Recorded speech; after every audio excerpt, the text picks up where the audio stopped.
Education also a cornerstone of the governor's budget address today, with Governor Shapiro calling for an extra $1 billion spent on public education this year alone. That is a big hunk of money. I mean, $1 billion. He's targeting several areas for improvement with that funding. Among them, teacher hiring and retention. Nationwide, there's a teacher shortage. In Pennsylvania, the governor talked about it today as well. But in our region, maybe not so much. We did some digging on this today, and here's what we found in Erie, Crawford, and Warren counties. Here are your openings in Erie County. Northeast does have quite a handful of teacher openings. 5 teacher openings there. Northwestern with 4 openings. But Fairview, Wattsburg, and General McLean, the only other out of 13 districts in Erie County. And these 5 are the only ones with any openings. So we're all staffed up across the board elsewhere. To Crawford County we go. Pretty similar here.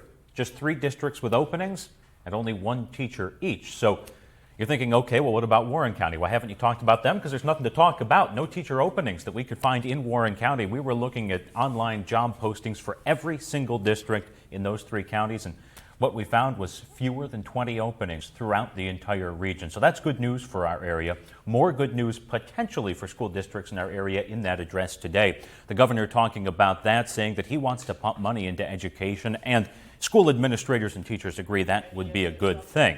But if the budget passes as it's currently proposed, some districts are going to do a lot better than others. Right now, the state uses what it calls the Level Up program, and it gives extra money to the 100 poorest districts in the state, 4 of which, Erie, Northwestern, Girard, and Corey, are in our area. The governor's proposal eliminates that money. So although some districts in our region will likely get more money, those who are currently getting Level Up funding might roughly break even.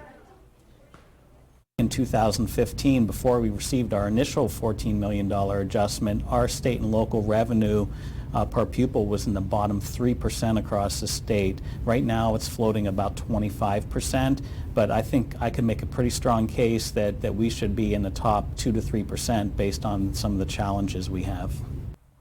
Now, there could still be some good news for those schools. For one, a budget proposal is not a final budget. You could see the Level Up money put back in. But 2, and this is perhaps even bigger, a ruling from a Commonwealth Court judge that could completely revamp the way we fund education in Pennsylvania. We're going to talk about that and what it means in our region coming up on Erie News Now at 6. A lot to break down from the governor today. Yeah, very much to digest. So again, as Ethan said, we're going to continue our coverage coming up in the next half hour. Turning our